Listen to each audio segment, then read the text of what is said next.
ألف لام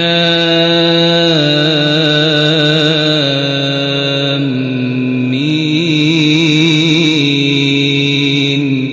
ذلك الكتاب لا ريب فيه هدى للمتقين الذين يؤمنون بالغيب ويقيمون الصلاة ومما رزقناهم ينفقون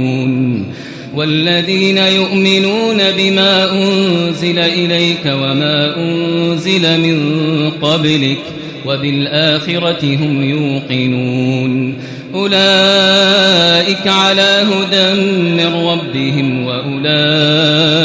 هم المفلحون إن الذين كفروا سواء عليهم أأنذرتهم أم لم تنذرهم لا يؤمنون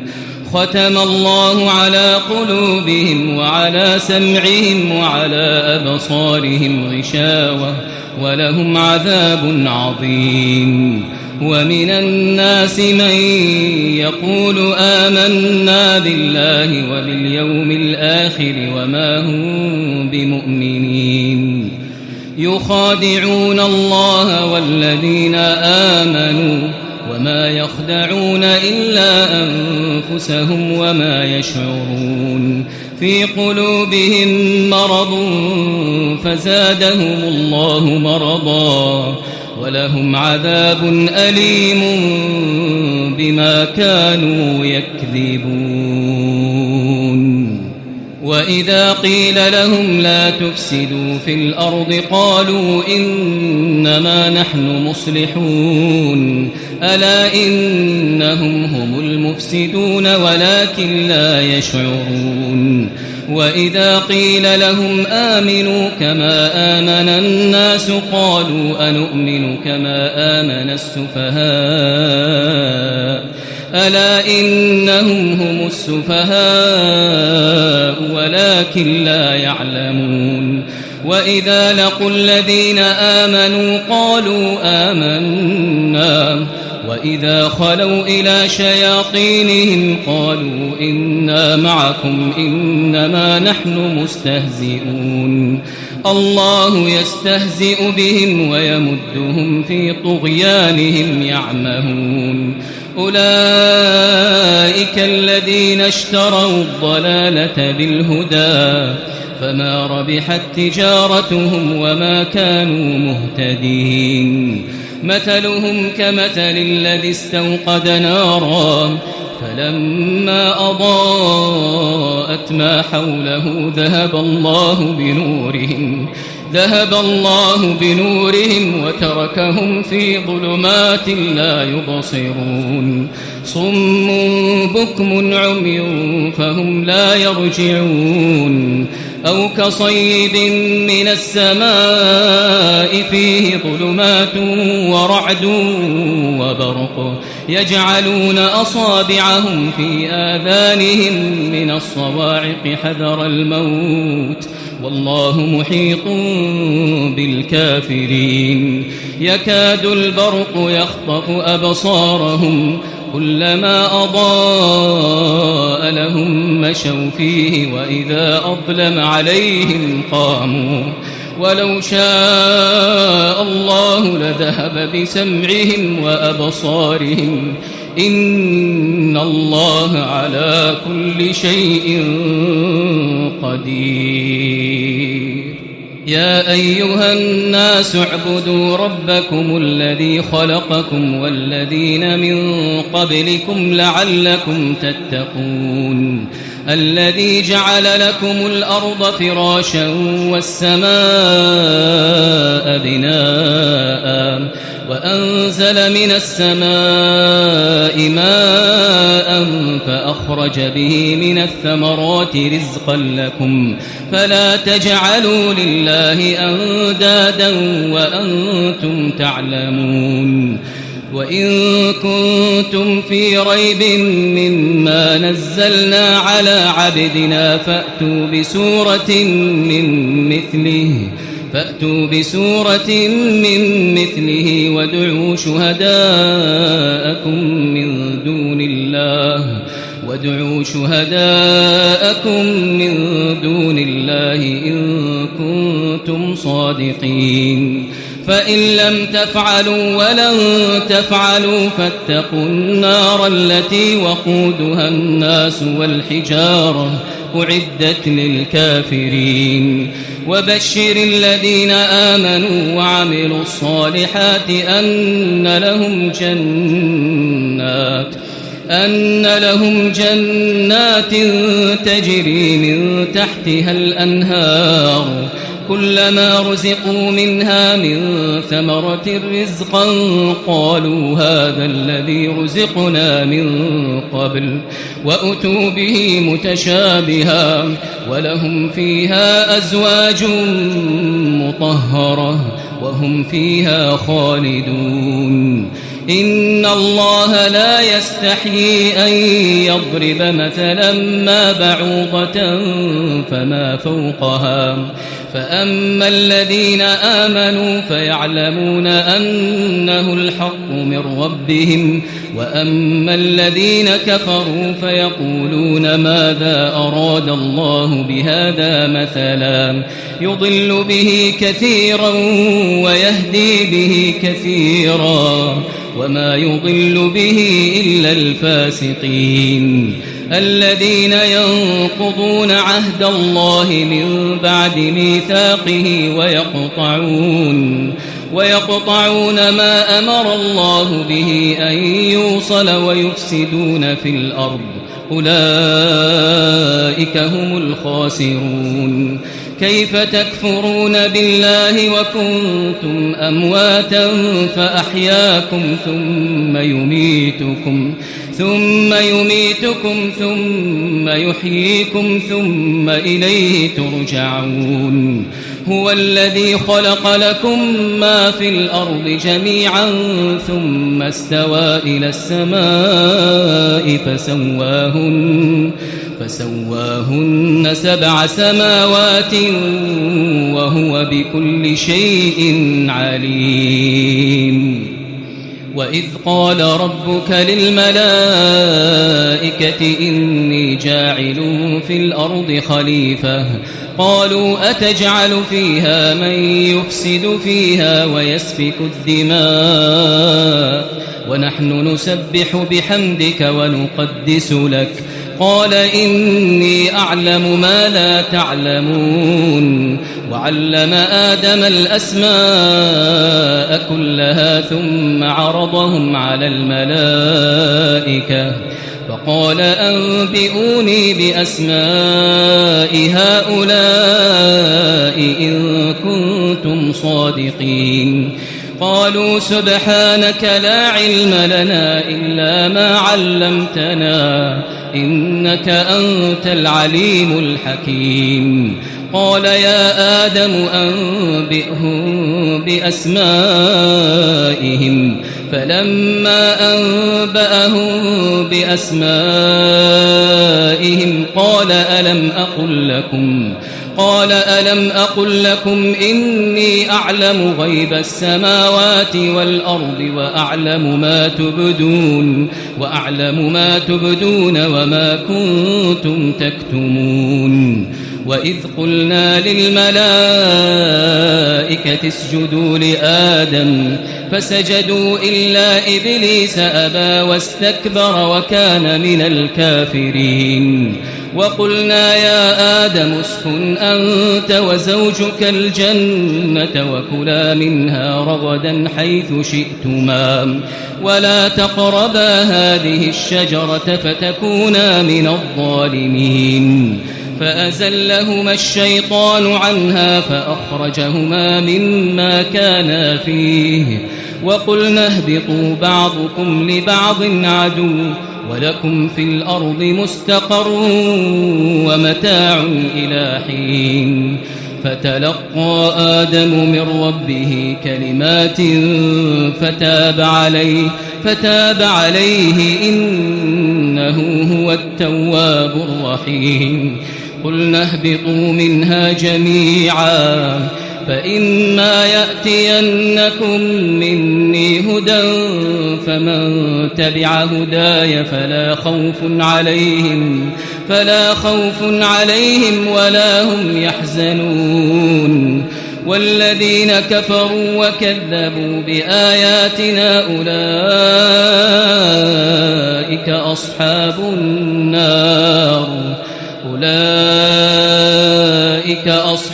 النار هم فيها خالدون يا بني إسرائيل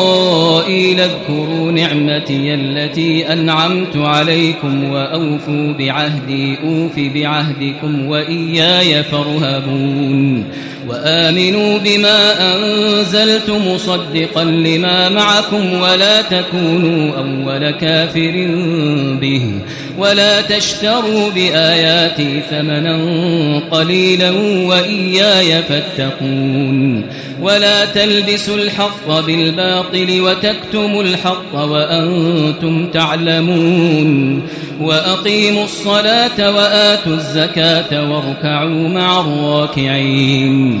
أتأمرون الناس بالبر وتنسون أنفسكم وأنتم تتلون الكتاب أفلا تعقلون واستعينوا بالصبر والصلاة وإنها لكبيرة إلا على الخاشعين الذين يظنون أنهم ملاقو ربهم وأنهم إليه راجعون يا بني إسرائيل اذكروا نعمتي التي أنعمت عليكم وأني فضلتكم على العالمين واتقوا يوما لا تجزي نفس عن نفس شيئا ولا يقبل منها شفاعة ولا يؤخذ منها عدل ولا هم ينصرون وإذ نجيناكم من آل فرعون يسومونكم سوء العذاب يذبحون أبناءكم ويستحيون نساءكم وفي ذلكم بلاء من ربكم عظيم وإذ فرقنا بكم البحر فأنجيناكم وأغرقنا آل فرعون وأنتم تنظرون وإذ واعدنا موسى 40 ليلة ثم اتخذتم العجل من بعده وأنتم ظالمون ثم عفونا عنكم من بعد ذلك لعلكم تشكرون وإذ آتينا موسى الكتاب والفرقان لعلكم تهتدون وإذ قال موسى لقومه يا قوم إنكم ظلمتم أنفسكم باتخاذكم العجل فتوبوا إلى بارئكم فاقتلوا أنفسكم ذلكم خير لكم عند بارئكم فتاب عليكم إنه هو التواب الرحيم وإذ قلتم يا موسى لن نؤمن لك حتى نرى الله جهرة فأخذتكم الصاعقة وأنتم تنظرون ثم بعثناكم من بعد موتكم لعلكم تشكرون وظللنا عليكم الغمام وأنزلنا عليكم المن والسلوى كلوا من طيبات ما رزقناكم وما ظلمونا ولكن كانوا أنفسهم يظلمون وإذ قلنا ادخلوا هذه القرية فكلوا منها حيث شئتم رغدا وادخلوا الباب سجدا وقولوا حطة نغفر لكم خطاياكم وسنزيد المحسنين فبدل الذين ظلموا قولا غير الذي قيل لهم فأنزلنا على الذين ظلموا رجزا من السماء بما كانوا يفسقون وإذ استسقى موسى لقومه فقلنا اضرب بعصاك الحجر فانفجرت منه 12 عينا قد علم كل أناس مشربهم كلوا واشربوا من رزق الله ولا تعثوا في الأرض مفسدين وإذ قلتم يا موسى لن نصبر على طعام واحد فادع لنا ربك يخرج لنا مما تنبت الأرض من بقلها وقثائها وفومها وعدسها وبصلها قال أتستبدلون الذي هو أدنى بالذي هو خير اهبطوا مصرا فإن لكم ما سألتم وضربت عليهم الذلة والمسكنة وباءوا بغضب من الله ذلك بأنهم كانوا يكفرون بآيات الله ويقتلون النبيين بغير الحق ذلك بما عصوا وكانوا يعتدون إن الذين آمنوا والذين هادوا والنصارى والصابئين من آمن بالله واليوم الآخر وعمل صالحا فلهم أجرهم عند ربهم ولا خوف عليهم ولا هم يحزنون وإذ أخذنا ميثاقكم ورفعنا فوقكم الطور خذوا ما آتيناكم بقوة واذكروا ما فيه لعلكم تتقون ثم توليتم من بعد ذلك فلولا فضل الله عليكم ورحمته لكنتم من الخاسرين ولقد علمتم الذين اعتدوا منكم في السبت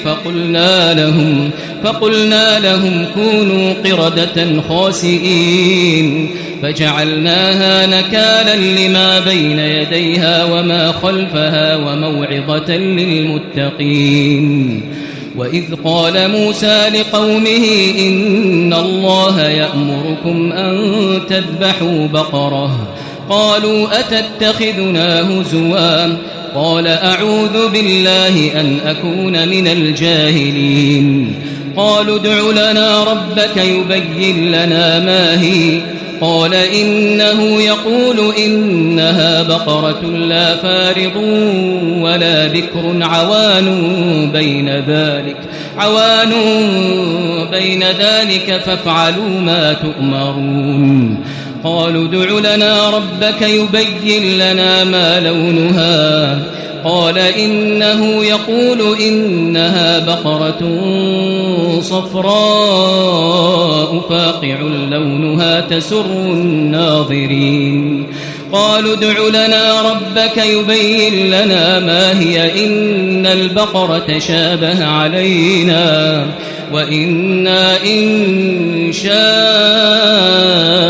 الله لمهتدون قال إنه يقول إنها بقرة لا ذلول تثير الأرض ولا تسقي الحرث مسلمة لا شية فيها قالوا الآن جئت بالحق فذبحوها وما كادوا يفعلون وإذ قتلتم نفسا فادارأتم فيها والله مخرج ما كنتم تكتمون فقلنا اضربوه ببعضها كذلك يحيي الله الموتى ويريكم آياته لعلكم تعقلون ثم قست قلوبكم من بعد ذلك فهي كالحجارة أو أشد قسوة وإن من الحجارة لما يتفجر منه الأنهار وإن منها لما يشقق فيخرج منه الماء وإن وإن منها لما يهبط من خشية الله وما الله بغافل عما تعملون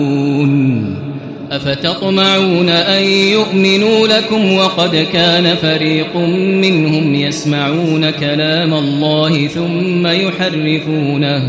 ثم يحرفونه من بعد ما عقلوه وهم يعلمون وإذا لقوا الذين آمنوا قالوا آمنا وإذا خلا بعضهم إلى بعض قالوا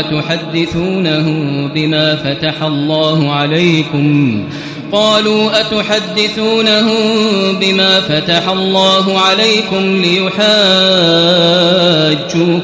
به عند ربكم أفلا تعقلون أولا يعلمون أن الله يعلم ما يسرون وما يعلنون ومنهم أميون لا يعلمون الكتاب إلا أماني وإن هم إلا يظنون فويل للذين يكتبون الكتاب بأيديهم ثم يقولون هذا من عند الله ليشتروا به ثمنا قليلا فويل لهم مما كتبت أيديهم وويل لهم مما يكسبون وقالوا لن تمسنا النار إلا أياما معدودة قل أتخذتم عند الله عهدا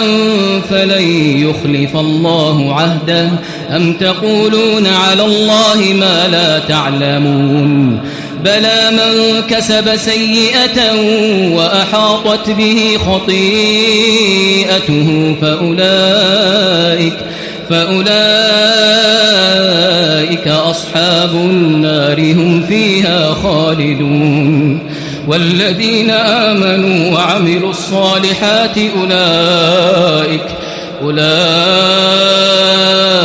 أصحاب الجنة هم فيها خالدون وإذ أخذنا ميثاق بني إسرائيل لا تعبدون إلا الله وبالوالدين إحسانا وذي القربى واليتامى والمساكين وقولوا للناس حسنا وأقيموا الصلاة وآتوا الزكاة ثم توليتم إلا قليلا منكم وأنتم معرضون وإذ أخذنا ميثاقكم لا تسفكون دماءكم ولا تخرجون أنفسكم من دياركم ثم أقررتم وأنتم تشهدون ثم أنتم هؤلاء تقتلون أنفسكم وتخرجون فريقا منكم من ديارهم تظاهرون عليهم بالإثم والعدوان وإن يأتوكم أسارى تفادوهم وهو محرم عليكم إخراجهم أفتؤمنون ببعض الكتاب وتكفرون ببعض فما جزاء من يفعل ذلك منكم إلا خزي في الحياة الدنيا ويوم القيامة يردون إلى أشد العذاب وما الله بغافل عما تعملون أولئك الذين اشتروا الحياة الدنيا بالآخرة فلا يخفف عنهم العذاب ولا هم ينصرون ولقد آتينا موسى الكتاب وقفينا من بعده بالرسل وآتينا عيسى ابن مريم البينات وأيدناه بروح القدس أفكلما جاءكم رسول بما لا تهوى أنفسكم استكبرتم ففريقا كذبتم وفريقا تقتلون وقالوا قلوبنا غلف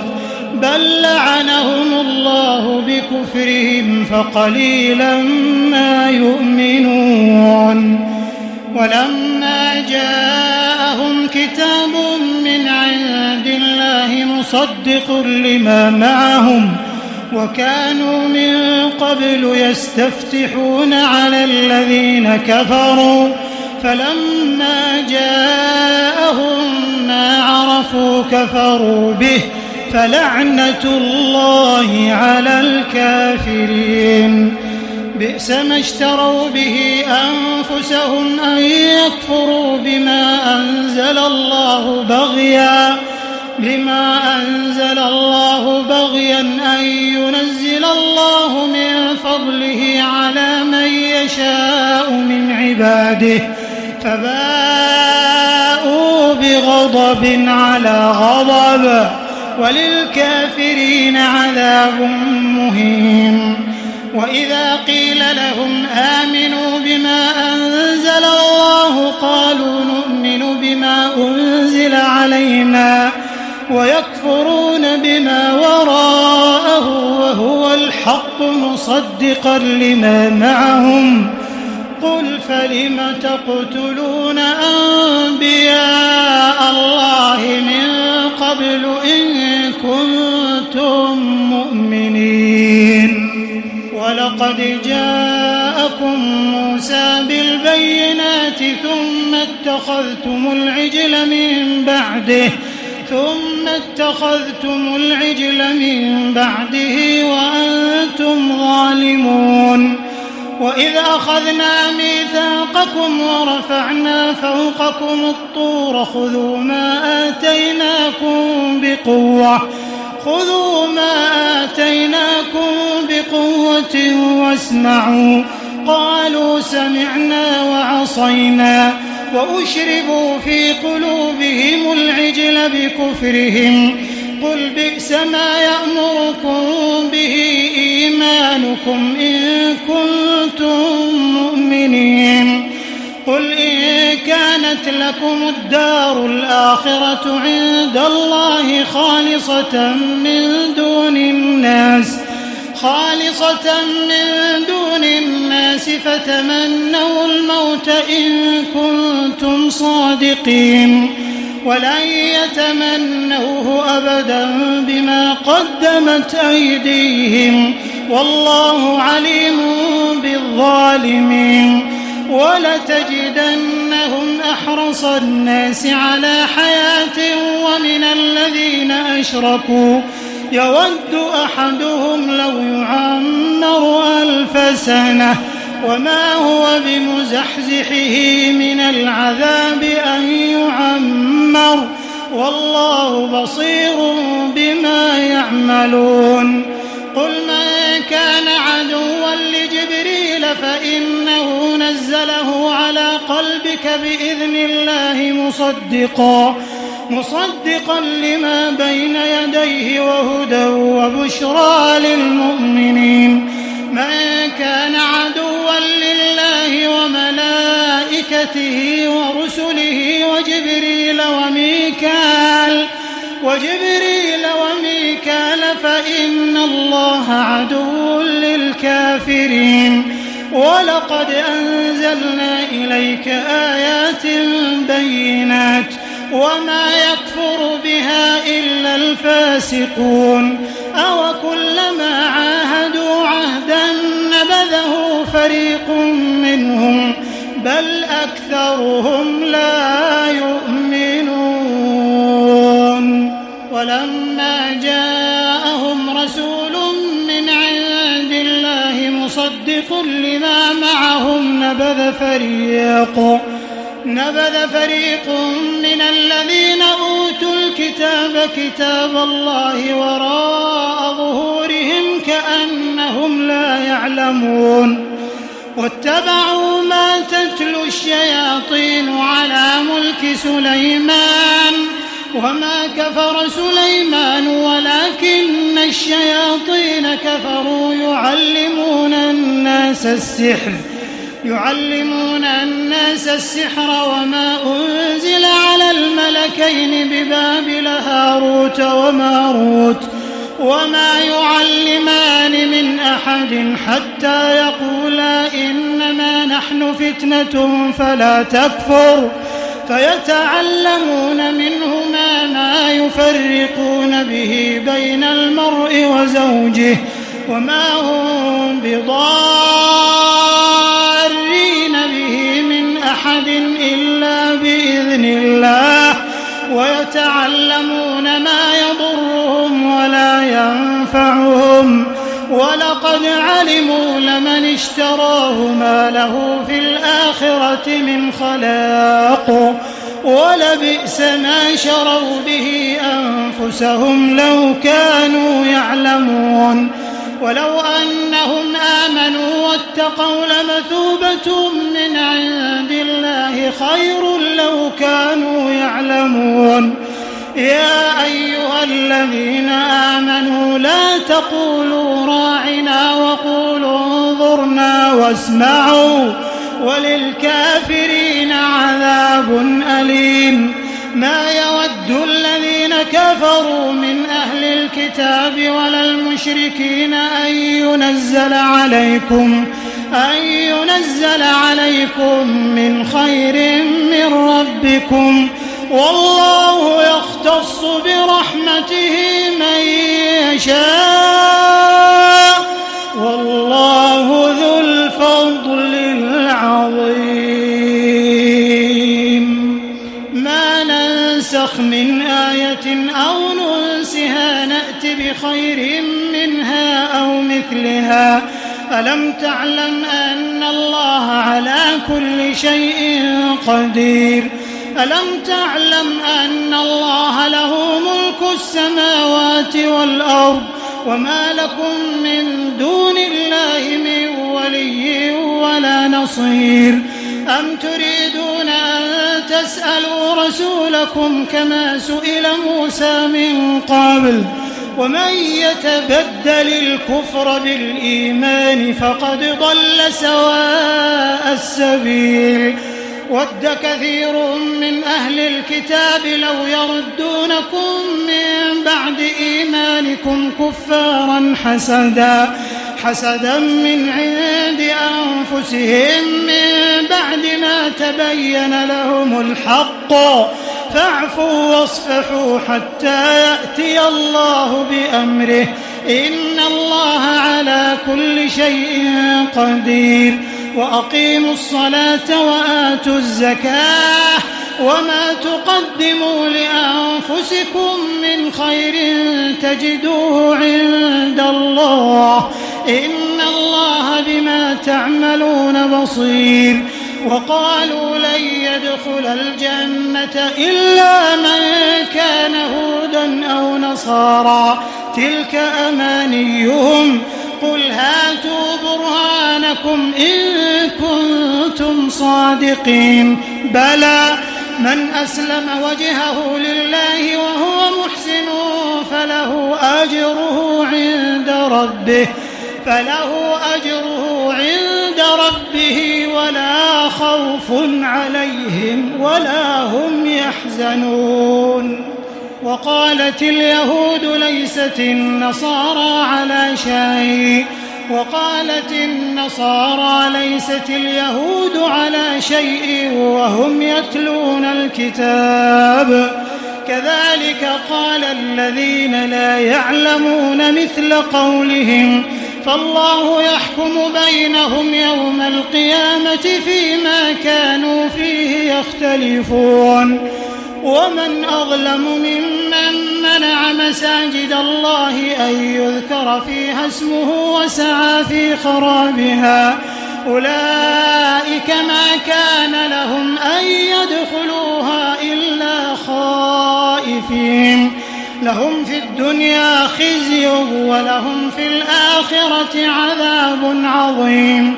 ولله المشرق والمغرب فأينما تولوا فثم وجه الله إن الله واسع عليم. وقالوا اتخذ الله ولدا سبحانه بل له ما في السماوات والأرض كل له قانتون بديع السماوات والأرض وإذا قضى أمرا فإنما يقول له كن فيكون. وقال الذين لا يعلمون لولا يكلمنا الله أو تأتينا آية كذلك قال الذين من قبلهم مثل قولهم تشابهت قلوبهم قد بينا الآيات لقوم يوقنون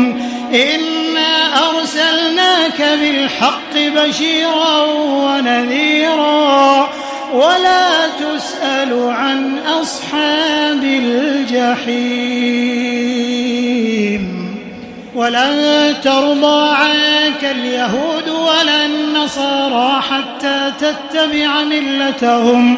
قل إن هدى الله هو الهدى ولئن اتبعت أهواءهم بعد الذي جاءك من العلم ما لك من الله من ولي ولا نصير.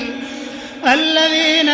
آتيناهم الكتاب يتلونه حق تلاوته أولئك يؤمنون به ومن يكفر به فأولئك هم الخاسرون.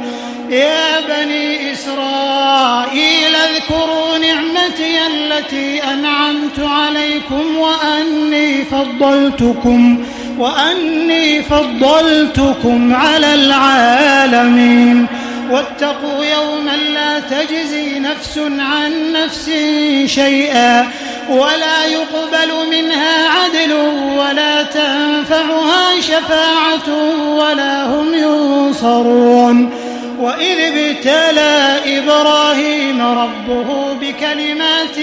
فأتمهن قال إني جاعلك للناس إماما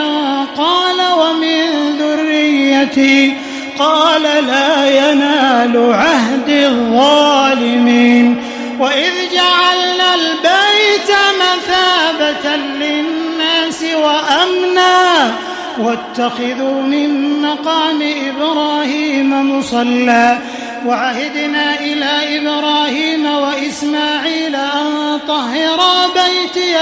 للطائفين والعاكفين والركع السجود. وإذ قال إبراهيم رب اجعل هذا بلدا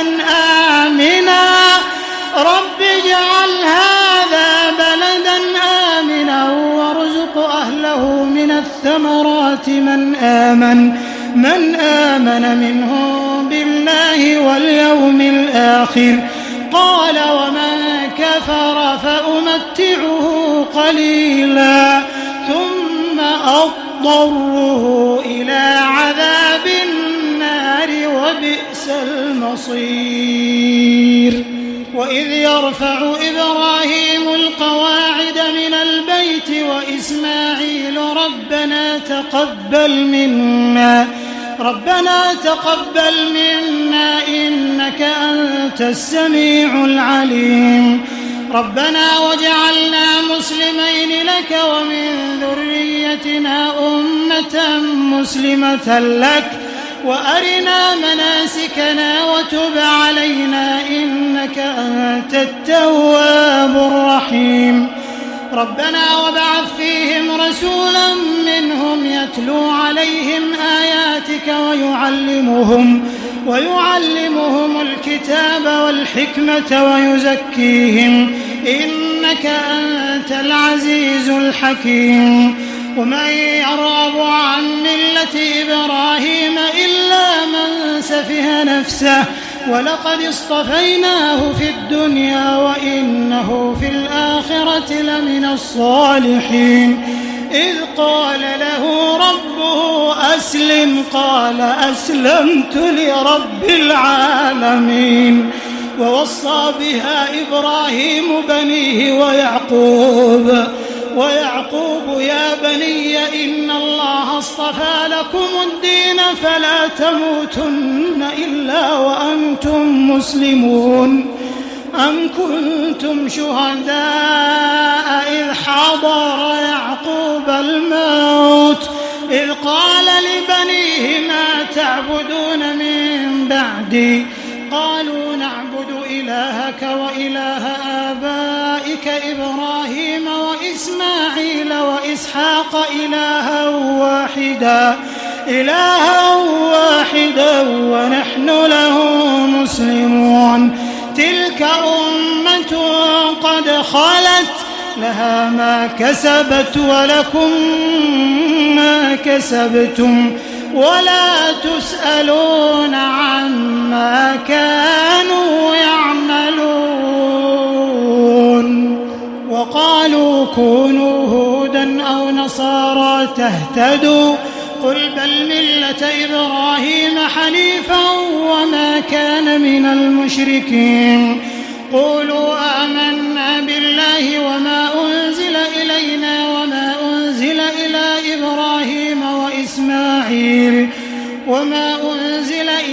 إبراهيم وإسماعيل وإسحاق ويعقوب والأسباط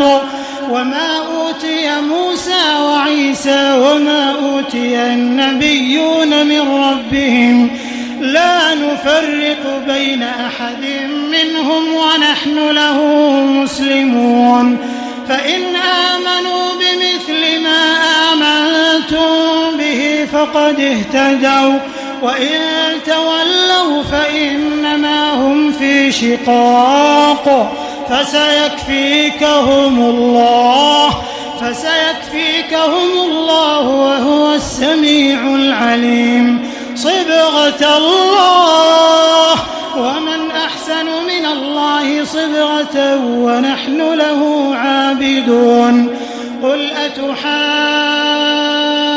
أتحاجوننا في الله وهو ربنا وربكم ولنا أعمالنا ولكم أعمالكم ونحن له مخلصون. أم تقولون إن إبراهيم وإسماعيل وإسحاق ويعقوب والأسباط كانوا هودا أو نصارى قل أأنتم أعلم أم الله ومن أظلم ممن كتم شهادة عنده من الله وما الله بغافل عما تعملون. تلك أمة قد خلت لها ما كسبت ولكم ما كسبتم ولا تسألون عما كانوا يعملون. سيقول السفهاء من الناس ما ولاهم عن قبلتهم التي كانوا عليها قل لله المشرق والمغرب يهدي من يشاء إلى صراط مستقيم. وكذلك جعلناكم أمة وسطا لتكونوا شهداء على الناس ويكون الرسول عليكم شهيدا. وما جعلنا القبلة التي كنت عليها إلا لنعلم من يتبع الرسول ممن ينقلب على عقبيه وإن كانت لكبيرة إلا على الذين هدى الله وما كان الله ليضيع إيمانكم إن الله بالناس لرؤوف رحيم. قد نرى تقلب وجهك في السماء فلنولينك قبلة ترضاها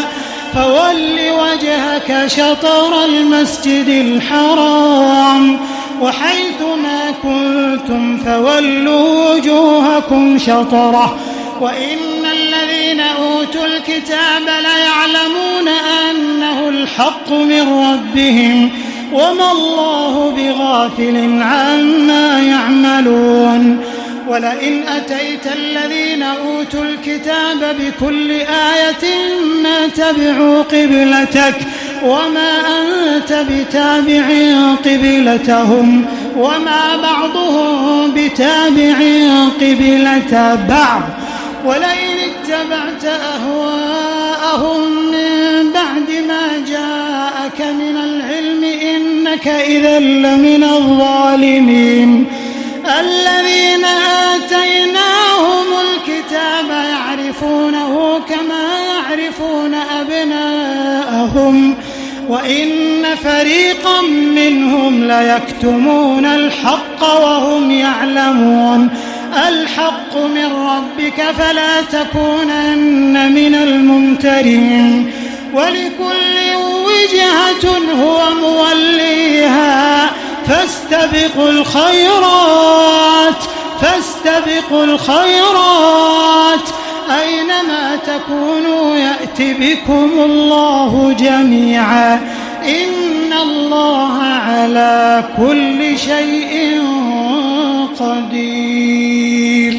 ومن حيث خرجت فول وجهك شطر المسجد الحرام وإنه للحق من ربك وما الله بغافل عما تعملون ومن حيث خرجت فول وجهك شطر المسجد الحرام وحيث ما كنتم فولوا وجوهكم شطره لئلا يكون للناس عليكم حجة إلا الذين ظلموا منهم فلا تخشوهم واخشوني ولأتم نعمتي عليكم ولعلكم تهتدون كما أرسلنا فيكم رسولا منكم يتلو عليكم آياتنا ويزكيكم ويعلمكم الكتاب والحكمة ويعلمكم ما لم تكونوا تعلمون فاذكروني أذكركم واشكروا لي ولا تكفرون يا أيها الذين آمنوا استعينوا بالصبر والصلاة إن الله مع الصابرين ولا تقولوا لمن يقتل في سبيل الله أموات بل أحياء ولكن لا تشعرون ولنبلونكم بشيء من الخوف والجوع ونقص من الأموال والأنفس والثمرات وبشر الصابرين الذين إذا أصابتهم مصيبة قالوا إنا لله وإنا إليه راجعون أولئك عليهم صلوات من ربهم ورحمة وأولئك هم المهتدون إن الصفا والمروة من شعائر الله فمن حج البيت أو اعتمر فلا جناح عليه أن يطوف بهما ومن تطوع خيرا فإن الله شاكر عليم إن الذين يكتمون ما أنزلنا من البينات والهدى من بعد ما بيناه للناس في الكتاب أولئك يلعنهم الله ويلعنهم اللاعنون إلا الذين تابوا وأصلحوا وبينوا فأولئك أتوب عليهم وأنا التواب الرحيم إن الذين كفروا وماتوا وهم كفار أولئك عليهم لعنة الله والملائكة والناس أجمعين خالدين فيها لا يخفف عنهم العذاب ولا هم ينظرون وإلهكم إله واحد لا إله إلا هو الرحمن الرحيم إن في خلق السماوات والأرض واختلاف الليل والنهار والفلك التي تجري في البحر بما ينفع الناس وما أنزل الله من السماء من ماء فأحيا به الأرض بعد موتها وبث فيها من كل دابة وتصريف الرياح والسحاب المسخر بين السماء والأرض لآيات لقوم يعقلون ومن الناس من يتخذ من دون الله أندادا يحبونهم كحب الله والذين آمنوا أشد حبا لله ولو يرى الذين ظلموا إذ يرون العذاب أن القوة لله جميعا وأن الله شديد العذاب إذ تبرأ الذين اتبعوا من الذين اتبعوا ورأوا العذاب وتقطعت بهم الأسباب وقال الذين اتبعوا لو أن لنا كرة فنتبرأ منهم كما تبرأوا منا كذلك يريهم الله أعمالهم حسرات عليهم وما هم بخارجين من النار يا أيها الناس كلوا مما في الأرض حلالا طيبا ولا تتبعوا خطوات الشيطان إنه لكم عدو مبين إنما يأمركم بالسوء والفحشاء وأن تقولوا على الله ما لا تعلمون وإذا قيل لهم اتبعوا ما أنزل الله قالوا بل نتبع ما ألفينا عليه آباءنا أولو كان آباؤهم لا يعقلون شيئا ولا يهتدون ومثل الذين كفروا كمثل الذي ينعق بما لا يسمع إلا دعاء ونداء صم بكم عمي فهم لا يعقلون يا أيها الذين آمنوا كلوا من طيبات ما رزقناكم واشكروا لله إن كنتم إياه تعبدون إنما حرم عليكم الميتة والدم ولحم الخنزير وما أهل به لغير الله فمن اضطر غير باغ ولا عاد فلا إثم عليه إن الله غفور رحيم إن الذين يكتمون ما أنزل الله من الكتاب ويشترون به ثمنا قليلا أولئك ما يأكلون في بطونهم إلا النار ولا يكلمهم الله يوم القيامة ولا يزكيهم ولهم عذاب أليم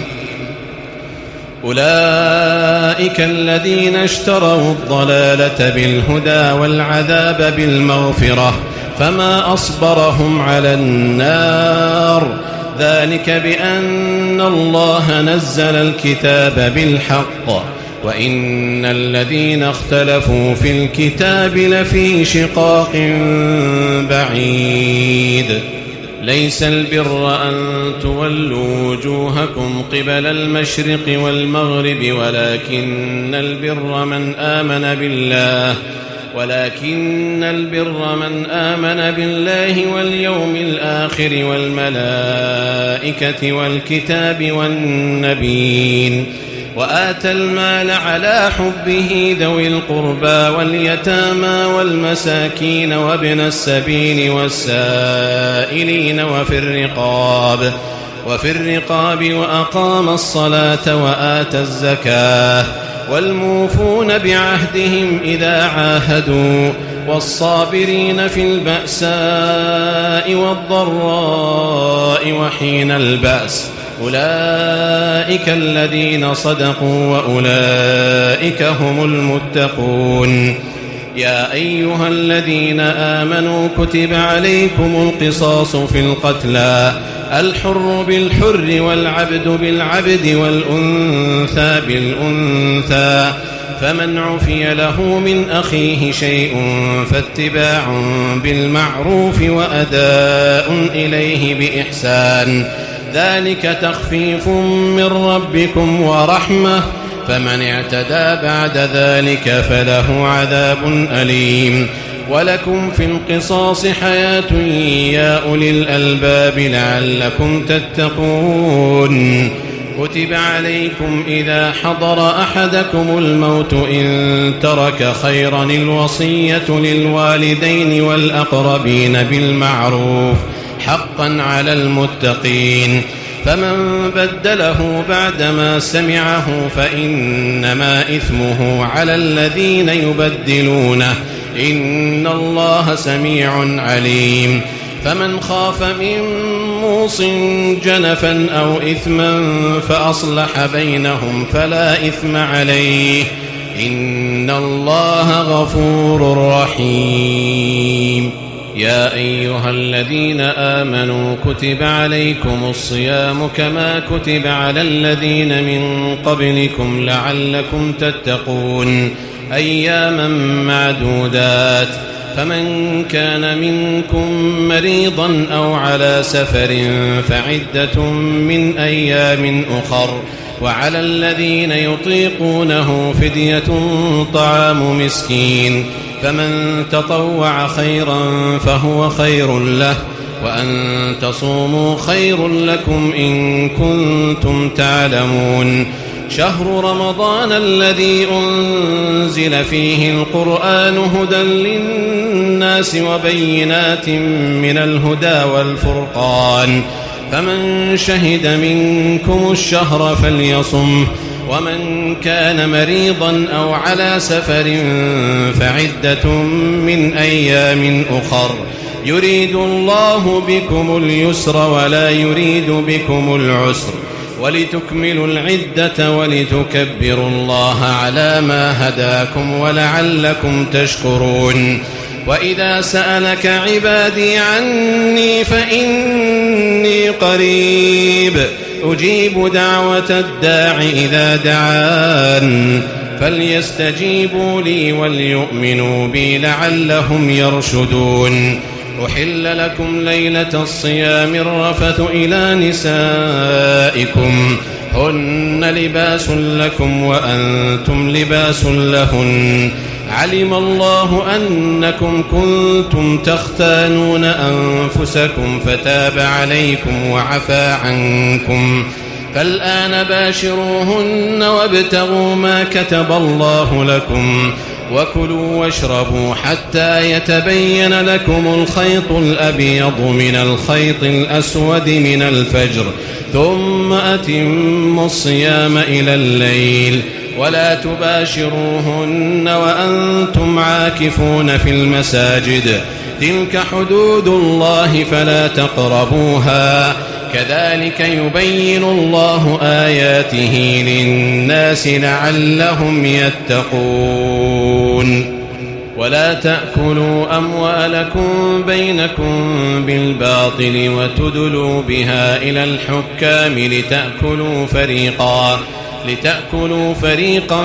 من أموال الناس بالإثم وأنتم تعلمون. يسألونك عن الأهلة قل هي مواقيت للناس والحج وليس البر بأن تأتوا البيوت من ظهورها ولكن البر من اتقى وأتوا البيوت من أبوابها واتقوا الله لعلكم تفلحون. وقاتلوا في سبيل الله الذين يقاتلونكم ولا تعتدوا إن الله لا يحب المعتدين واقتلوهم حيث ثقفتموهم وأخرجوهم من حيث أخرجوكم والفتنة أشد من القتل ولا تقاتلوهم عند المسجد الحرام حتى يقاتلوكم فيه فإن قاتلوكم فاقتلوهم كذلك جزاء الكافرين فإن انتهوا فإن الله غفور رحيم وقاتلوهم حتى لا تكون فتنة ويكون الدين لله فإن انتهوا فلا عدوان إلا على الظالمين الشهر الحرام بالشهر الحرام والحرمات قصاص فمن اعتدى عليكم فاعتدوا عليه بمثل ما اعتدى عليكم واتقوا الله واعلموا أن الله مع المتقين وأنفقوا في سبيل الله ولا تلقوا بأيديكم إلى التهلكة وأحسنوا إن الله يحب المحسنين وأتموا الحج والعمرة لله فإن أحصرتم فما استيسر من الهدي ولا تحلقوا رؤوسكم حتى يبلغ الهدي محله فمن كان منكم مريضا أو به أذى من رأسه ففدية من صيام أو صدقة أو نسك فإذا أمنتم فمن تمتع بالعمرة إلى الحج فما استيسر من الهدي فمن لم يجد فصيام 3 أيام في الحج و7 إذا رجعتم تلك 10 كاملة ذلك لمن لم يكن أهله حاضر المسجد الحرام واتقوا الله واعلموا أن الله شديد العقاب الحج أشهر معلومات فمن فرض فيهن الحج فلا رفث ولا فسوق ولا جدال في الحج وما تفعلوا من خير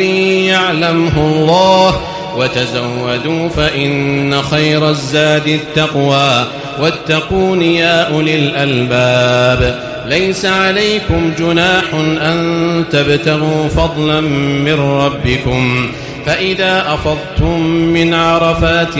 فاذكروا الله عند المشعر الحرام واذكروه كما هداكم وإن كنتم من قبله لمن الضالين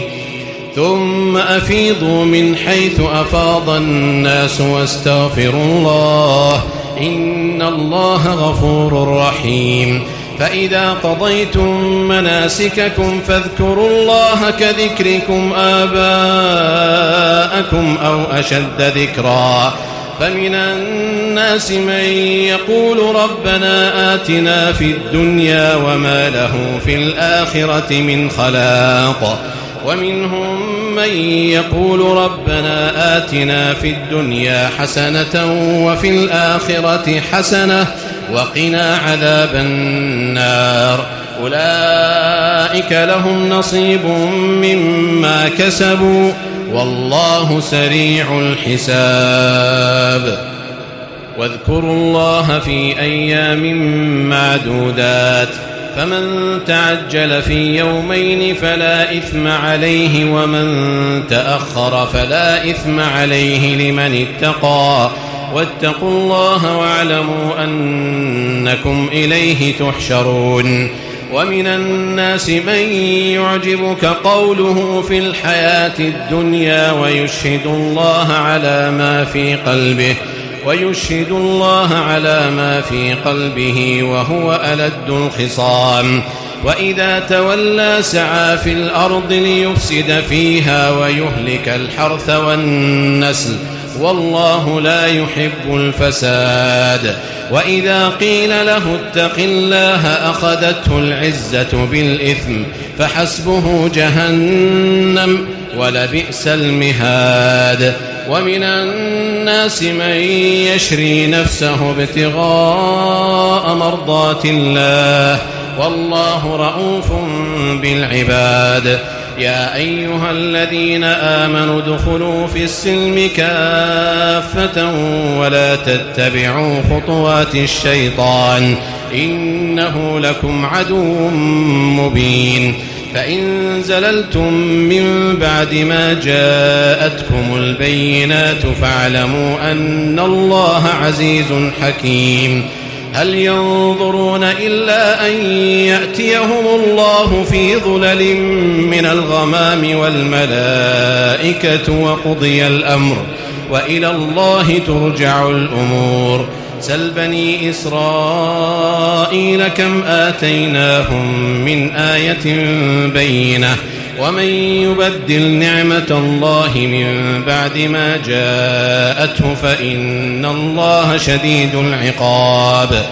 زين للذين كفروا الحياة الدنيا ويسخرون من الذين آمنوا والذين اتقوا فوقهم يوم القيامة والله يرزق من يشاء بغير حساب. كان الناس أمة واحدة فبعث الله النبيين مبشرين ومنذرين وأنزل معهم الكتاب بالحق ليحكم بين الناس فيما اختلفوا فيه وما اختلف فيه إلا الذين أوتوه من بعد ما جاءتهم البينات بغيا بينهم فهدى الله الذين آمنوا لما اختلفوا فيه من الحق بإذنه والله يهدي من يشاء إلى صراط مستقيم. أم حسبتم أن تدخلوا الجنة ولما يأتكم مثل الذين خلوا من قبلكم مستهم البأساء والضراء وزلزلوا حتى يقول الرسول والذين آمنوا معه متى نصر الله ألا إن نصر الله قريب. يسألونك ماذا ينفقون قل ما أنفقتم من خير فللوالدين والأقربين واليتامى والمساكين وابن السبيل وما تفعلوا من خير فإن الله به عليم. كتب عليكم القتال وهو كره لكم وعسى أن تكرهوا شيئا وهو خير لكم وعسى أن تحبوا شيئا وهو شر لكم والله يعلم وأنتم لا تعلمون. يسألونك عن الشهر الحرام قتال فيه قل قتال فيه كبير وصد عن سبيل الله وكفر به والمسجد الحرام وإخراج أهله منه أكبر عند الله والفتنة أكبر من القتل ولا يزالون يقاتلونكم حتى يردوكم عن دينكم إن استطاعوا ومن يرتد منكم عن دينه فيمت وهو كافر فأولئك حبطت أعمالهم في الدنيا والآخرة وأولئك أصحاب النار هم فيها خالدون. إن الذين آمنوا والذين هاجروا وجاهدوا في سبيل الله أولئك يرجون رحمة الله والله غفور رحيم. يسألونك عن الخمر والميسر قل فيهما إثم كبير ومنافع للناس وإثمهما أكبر من نفعهما ويسألونك ماذا ينفقون قل العفو كذلك يبين الله لكم الآيات لعلكم تتفكرون في الدنيا والآخرة. ويسألونك عن اليتامى قل إصلاح لهم خير وإن تخالطوهم فإخوانكم والله يعلم المفسد من المصلح ولو شاء الله لأعنتكم إن الله عزيز حكيم ولا تنكحوا المشركات حتى يؤمن ولأمة مؤمنة خير من مشركة ولو أعجبتكم ولا تنكحوا المشركين حتى يؤمنوا ولعبد مؤمن خير من مشرك ولو أعجبكم أولئك يدعون إلى النار والله يدعو إلى الجنة والمغفرة بإذنه ويبين آياته للناس لعلهم يتذكرون ويسألونك عن المحيض قل هو أذى فاعتزلوا النساء في المحيض ولا تقربوهن حتى يطهرن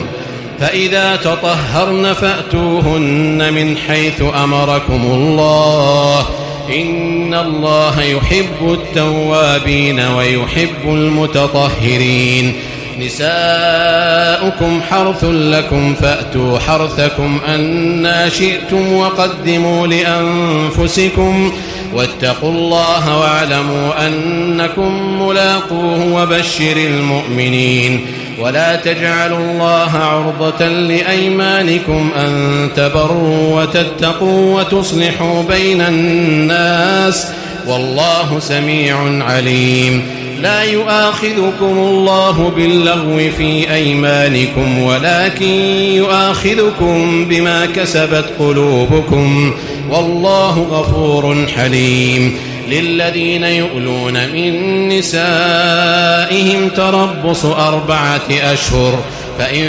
فاءوا فإن الله غفور رحيم وإن عزموا الطلاق فإن الله سميع عليم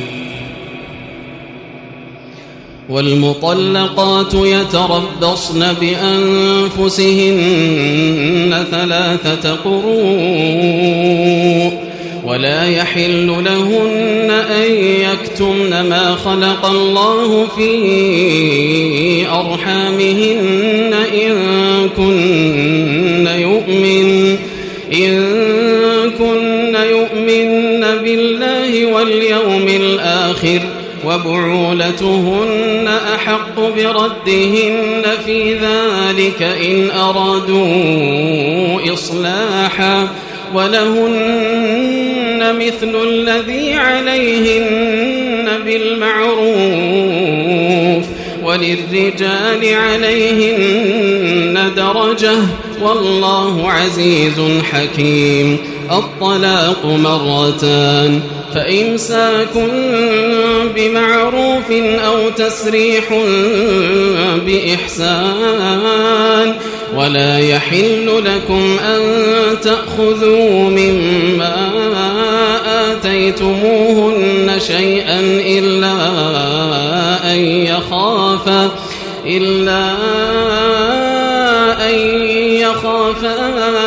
ألا يقيما حدود الله فإن خفتم ألا يقيما حدود الله فلا جناح عليهما فيما افتدت به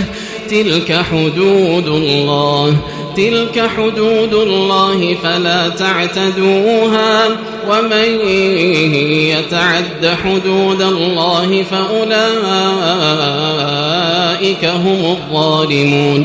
فإن طلقها فلا تحل له من بعد حتى تنكح زوجا غيره فإن طلقها فلا جناح عليهما أن يتراجعا إن ظنا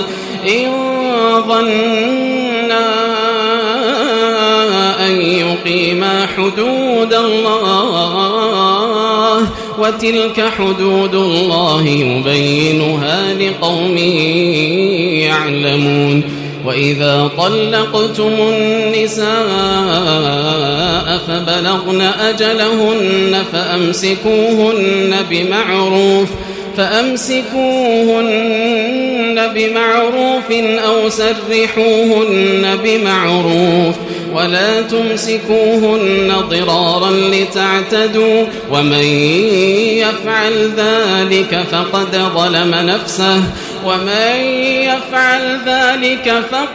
ظلم نفسه ولا تتخذوا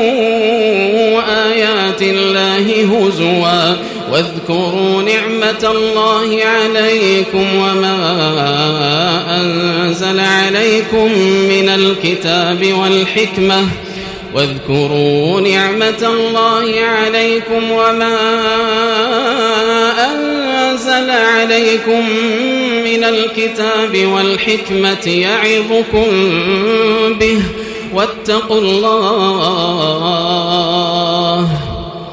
واتقوا الله واعلموا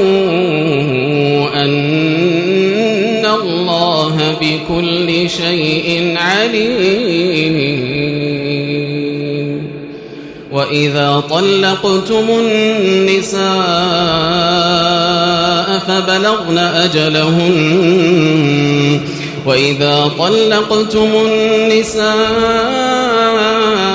فبلغن أجلهن فلا تعضلوهن أن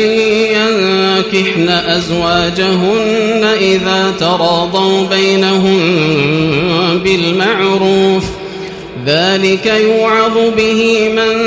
كان منكم يؤمن بالله واليوم الآخر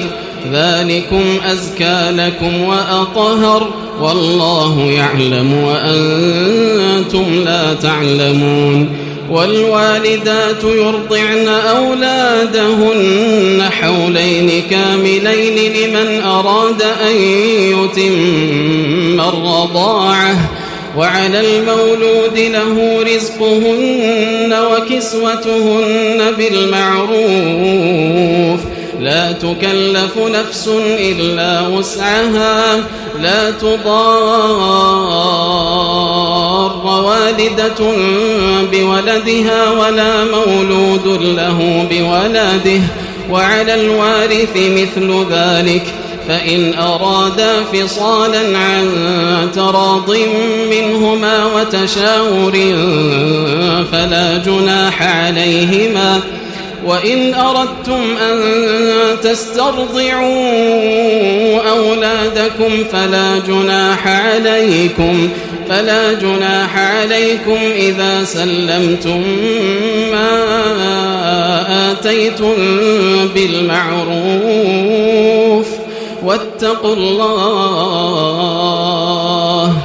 واتقوا الله واعلموا أن الله بما تعملون بصير.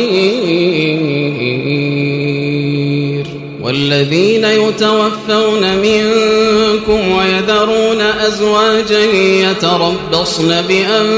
بأنفسهن 4 أشهر وعشرا فإذا بلغن أجلهن فلا جناح عليكم فيما فعلن في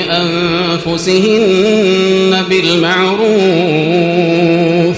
والله بما تعملون خبير. ولا جناح عليكم فيما عرضتم به من خطبة النساء أو أكننتم في أنفسكم علم الله أنكم ستذكرونهن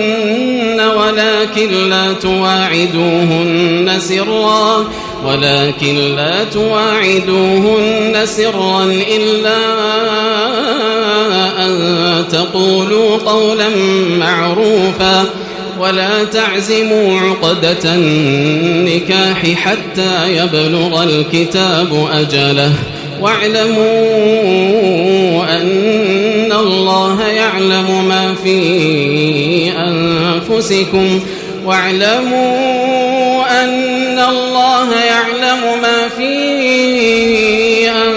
أنفسكم فاحذروه واعلموا أن الله غفور حليم لا جناح عليكم إن طلقتم النساء ما لم تمسوهن أو تفرضوا لهن فريضة ومتعوهن على الموسع قدره وعلى المقتر قدره متاعا بالمعروف حقا على المحسنين وإن طلقتموهن من قبل أن تمسوهن وقد فرضتم لهن فريضة فنصف ما فرضتم إلا أن يعفون أو يعفو الذي بيده عقدة النكاح وأن تعفوا أقرب للتقوى ولا تنسوا الفضل بينكم إن الله بما تعملون بصير حافظوا على الصلوات والصلاة الوسطى وقوموا لله قانتين فإن خفتم فرجالا أو ركبانا فإذا أمنتم فاذكروا الله كما علمكم ما لم تكونوا تعلمون والذين يتوفون منكم ويذرون أزواجا وصية لأزواجهم متاعا إلى الحول غير إخراج فإن خرجن فلا جناح عليكم فيما فعلن في أنفسهن من معروف والله عزيز حكيم وللمطلقات متاع بالمعروف حقا على المتقين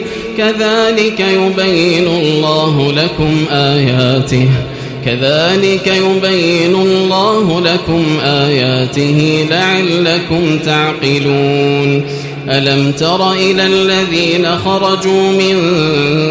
ديارهم وهم ألوف حذر الموت فقال لهم الله موتوا ثم أحياهم إن الله لذو فضل على الناس ولكن أكثر الناس لا يشكرون وقاتلوا في سبيل الله واعلموا أن الله سميع عليم من ذا الذي يقرض الله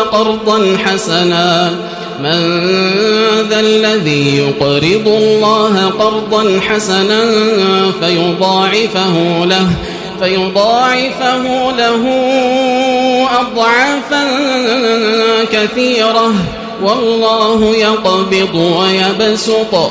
والله يقبض ويبسط وإليه ترجعون ألم تر إلى الملأ من بني إسرائيل من بعد موسى إذ قالوا لنبي له ابعث لنا ملكا نقاتل في سبيل الله قال هل عسيتم إن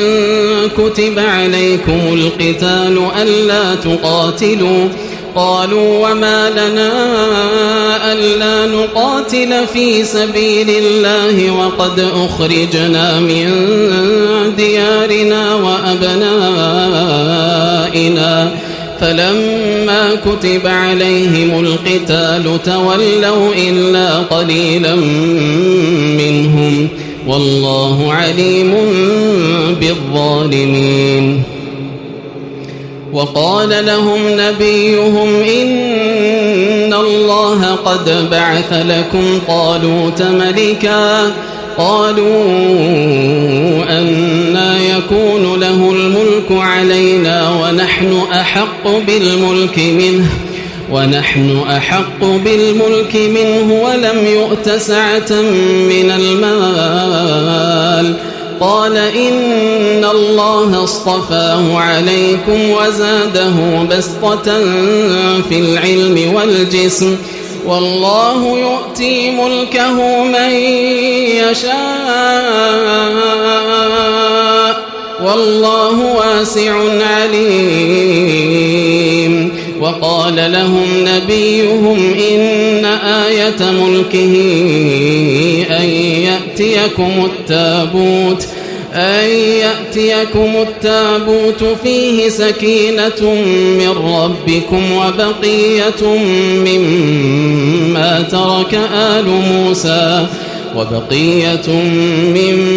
ترك آل موسى وآل هارون تحمله الملائكة إن في ذلك لآية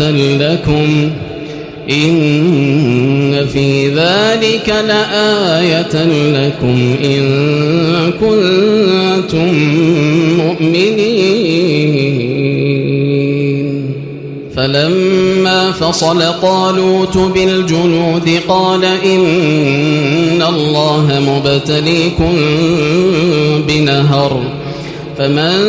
شرب منه فليس مني ومن لم يطعمه فإنه مني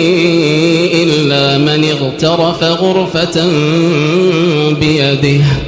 فشربوا منه إلا قليلا منهم. فلما جاوزه هو والذين آمنوا معه قالوا لا طاقة لنا اليوم بجالوت وجنوده. قال الذين يظنون أنهم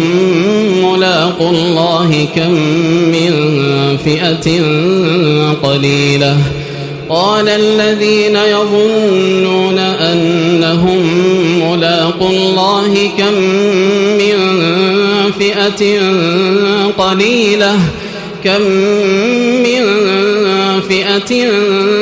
قليلة غلبت فئة كثيرة بإذن الله والله مع الصابرين. ولما برزوا لجالوت وجنوده قالوا ربنا أفرغ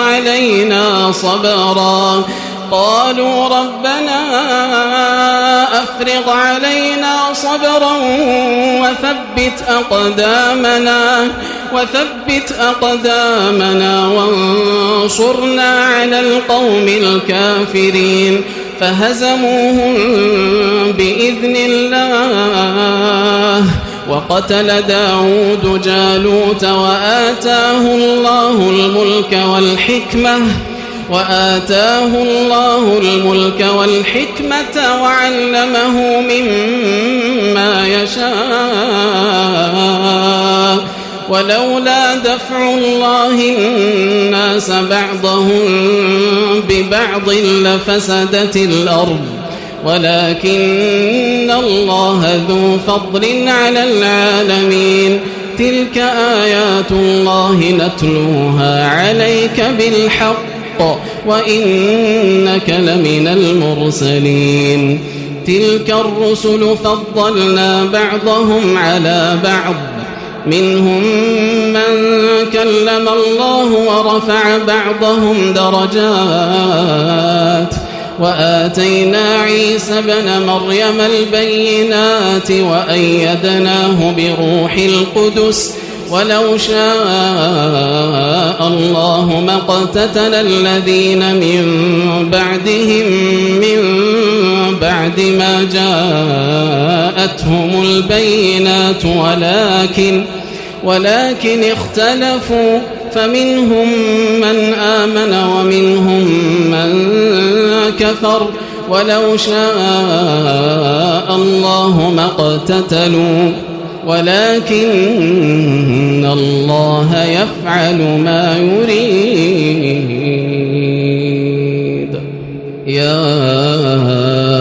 أيها الذين آمنوا أنفقوا مما رزقناكم من قبل أن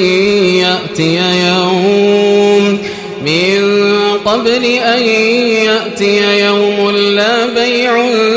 فيه ولا خلة ولا شفاعة والكافرون هم الظالمون. الله لا إله إلا هو الحي القيوم لا تأخذه سنة ولا نوم له ما في السماوات وما في الأرض. من ذا الذي يشفع عنده إلا بإذنه يعلم ما بين أيديهم وما خلفهم ولا يحيطون بشيء من علمه إلا بما شاء. وسع كرسيه السماوات والأرض ولا يؤوده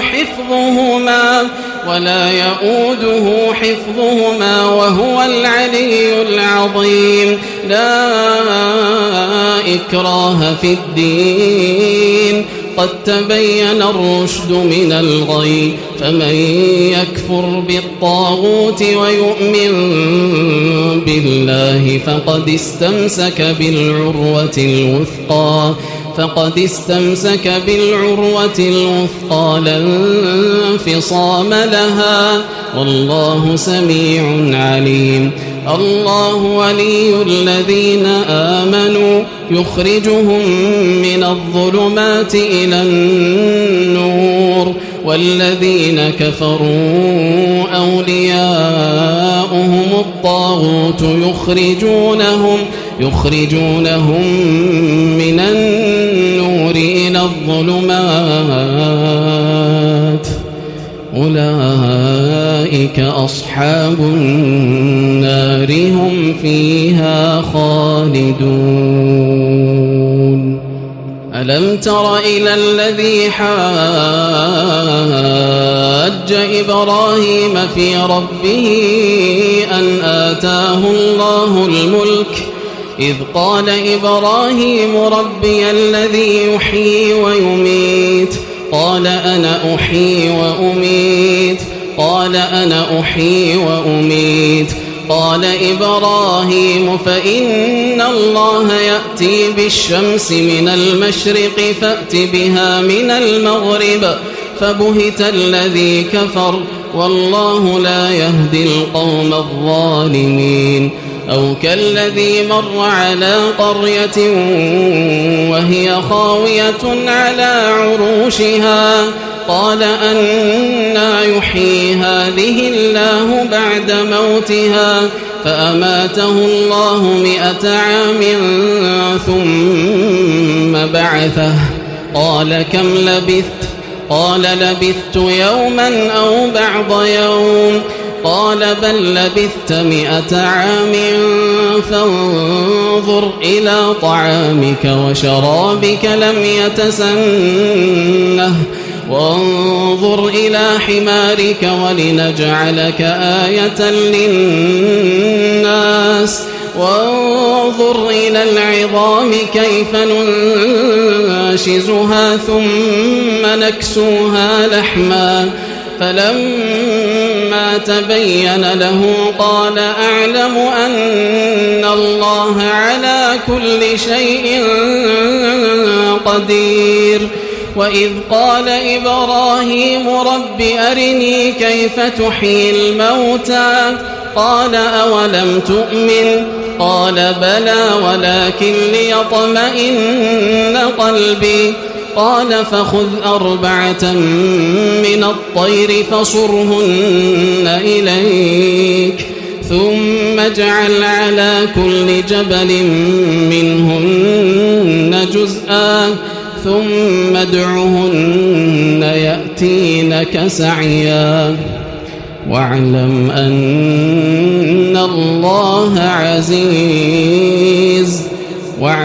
أن الله عزيز حكيم.